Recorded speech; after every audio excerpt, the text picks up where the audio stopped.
Hi, I'm Josh Anderson, Director of Assistive Technology and the Data Project at Easter Seals Crossroads. And we're here at the ATIA Convention. Please enjoy this tech tip from the vendor hall.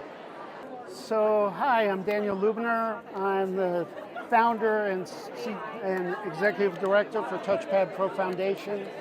And I invented the BrailleDoodle. I was a teacher for over 25 years, and when the pandemic hit, the kids had nothing to bring home. So I came up with this idea that they could have this, they could have it at home, and we keep it very inexpensive. We're a nonprofit, so we're trying to get students who are blind and low vision to be able to have these by the thousands.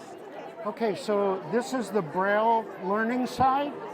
Okay, it allows you to learn Braille even independently.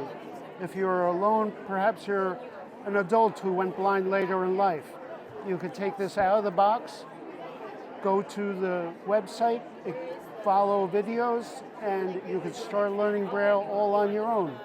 No pressure, just dots that come up with a magnetic stylus. They have these little metal balls, you feel the dots, and when you're done, you push them back down. So you practice again in an A. So the first cell is like the example cell.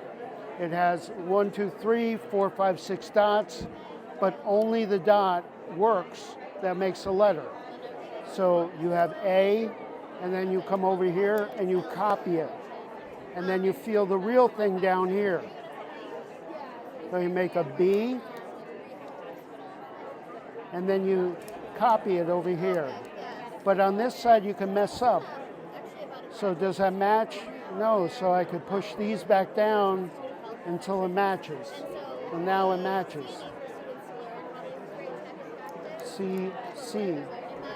Now, one thing, so you learn all the letters here and a couple contractions, and these have numbers next to it because they're also the numbers. So a lot of adults, maybe they just want to learn the numbers. You know, this is a great way, no pressure, you just start learning with that.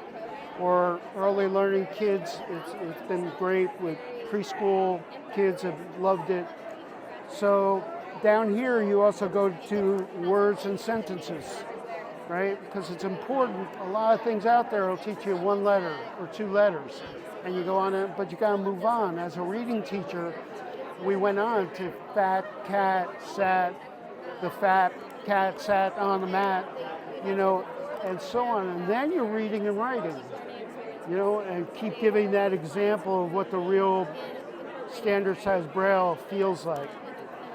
So right down here, I could do, oh, I spelled it wrong, capital,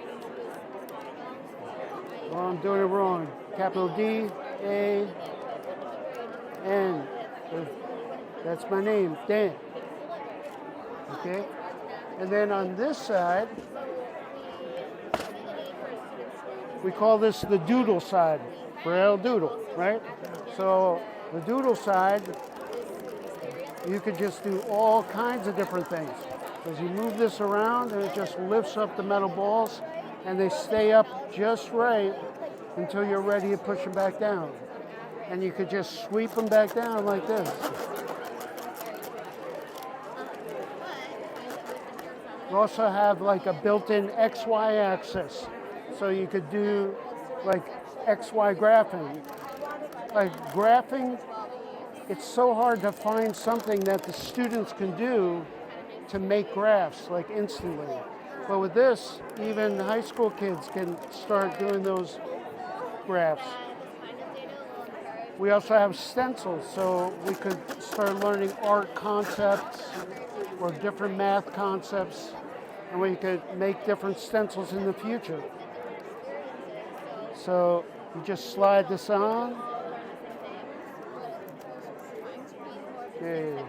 I'm shaking because I haven't had lunch yet. All right, so you can slide this on, then you do the house, right? You trace around the house, the trees, the capital H. You learn how to spell house in Braille, right? And then you could discuss perspective, You can discuss things like how tall is a house compared to a tree? What if the tree is further away? That sort of thing. And we have different stencils, like one for mathematics, where you could do instant graphs. Okay? Like where graphs, and you can even do multiplication, division on this by doing only numbers. And on here, you can make it into Braille cells. So you can take notes, practice your Braille sentences. So that's pretty much it. That's a BrailleDoodle, and we try to keep it reasonable because we want that students have access to it, not just 1 or 4 or 5 teachers. We want the 20 students to have it. We want hundreds of students to have it. And actually, we're going into India and Africa, so we want to get into third world countries where less than 1% of students are learning Braille. And they have like no shot. So at least this can maybe start them on, So we also seeking donations from people who will donate BrailleDoodles. We've already given away some, so it's great. So thank you so much. Well, that's your tech tip for today. I want to say thank you to the Indiana Telephone Relay Access Corporation for sponsoring our captions today. My name is Brian Norton with the InData Project at Easter Seals Crossroads in Indiana.